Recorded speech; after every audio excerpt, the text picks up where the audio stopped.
And it's the Chris Brecht State Farm Insurance Coaches Show right here on 1360 Wow. I'm Matt Jarvi. Again with me is Coach Rocco Dobran. Coach, good to be with you, man. Got a win in the books for the first game, right? Yeah, absolutely. It's great to be here. And, it was a little ugly, but we came out with the victory, so. Yeah. You mean as far as execute, they didn't execute the way you wanted them to? They got better as the game went. It's just that it was a rough first quarter. First quarter early. And, I think not having a couple scrimmages, we only had one instead of the normal three, and a lot of new players on the field. So just had to get out those jitters, nervousness that first game. And, and they were nervous for 2 days in a row, which, I don't know if that causes a little bit more. Because, hey, we're nervous, we're going to play Friday night, and then all of a sudden it's canceled. Now they're nervous, for Saturday. So it's like the butterflies were getting as big as crows. Yeah, right. So it took a while to get going, but you win 35-7, you're still happy. Yeah. You win at the end of the day. It's not what you're accustomed to from like the past couple of years. And it's just and that's why I said even like in the run game, these guys saw last year's team and some of the competition wasn't very good, and just big play after big play after big play, and then the reality is you just got to be patient, and Yeah. So that kind of tells us too, in a way, though, that this team better than everybody else, or the rest of us listening right now. But that they're better than that. Right, absolutely. Than what you saw on the field. And the rest of us don't really know that. But aside from that, maybe by having trouble executing the way you wanted them to, they seemed to kind of take care of the ball pretty good, didn't they? Yeah, absolutely. We had one fumble, and it was really our fault as coaches because we didn't really practice that. It was under center. We went under center and fumbled the ball, and we haven't really practiced it too much. So yeah, Kiefer's a new quarterback, so really I'll take credit for that as a coaching staff. The nice thing that happened was we thought going in, well, we're going to be pretty decent running the ball with Zach Rice, and then we kind of struggled running the ball, but then our passing it was fantastic. So we saw that hey, we're better than we thought we were going to be in the throwing game, and I think Jake Slayton was 7 for 10, and Kiefer was 4 for 5. So our completion percentage was good. We had some big plays, and obviously you saw Jake squirreling around and making plays last week. He did. He ran the ball a little bit too. Yeah, he just finds a way to get out of trouble. Yeah. So he does a good job with that. Yeah, he did. I was very impressed with him. It really was. How do you grade the Mustangs' defense? I mean, they seem to do okay. Were they maybe a little bit better than you thought they might be? They definitely had some big guys up front. Yeah. They had big guys up front, and we were having trouble moving them. And their linebackers read our guards well and read our offensive line well, and they did a good job, just like I said, stopping the running game. And I think we just out-athleted them a little bit on the outside. Right. It's interesting seeing Zach, too. You're talking about him run the ball. I mean, he's like probably the biggest running back you've had since Sturgill, maybe, right? He's 185 pounds now. So yeah, he's up there. He's starting to really widen up a little bit.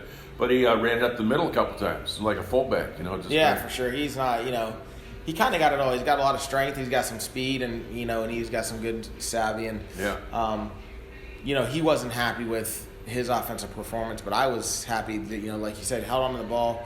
He was consistent. Yes. He didn't lose yards.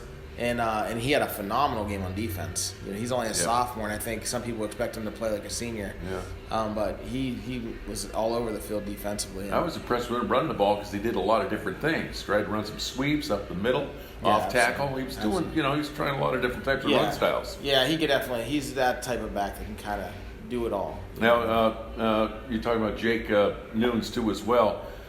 His speed kind of worked for him a few times, but he got some trouble too trying to really break free.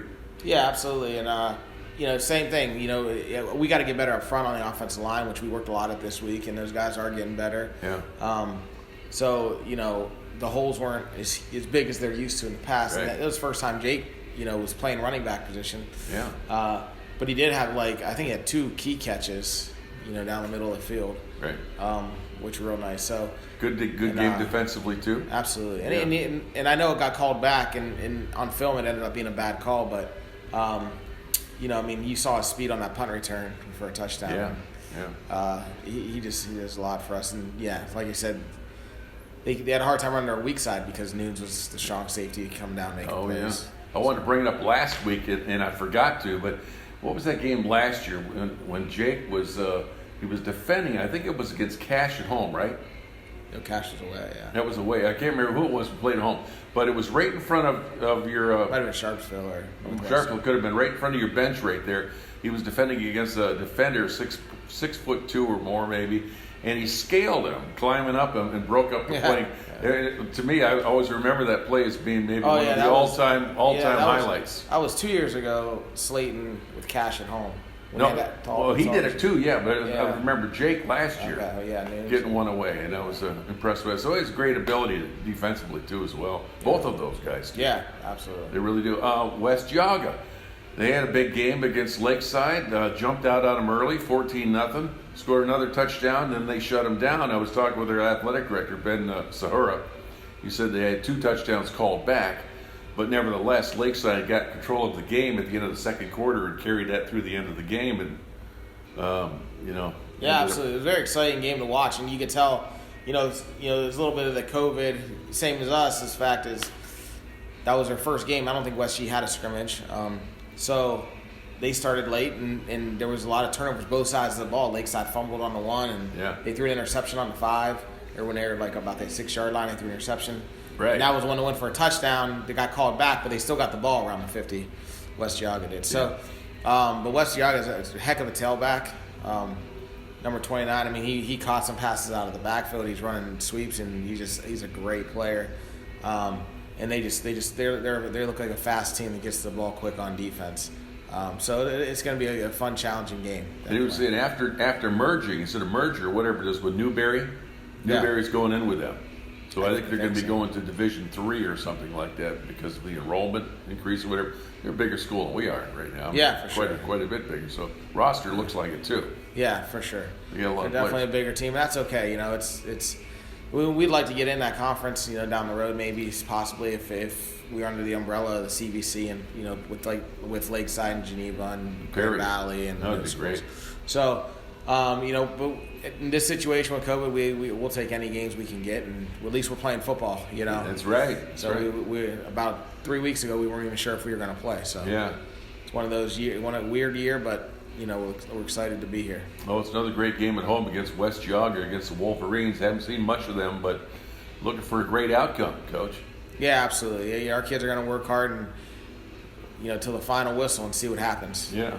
Spartans coming up against the Wolverines here at 7 o'clock.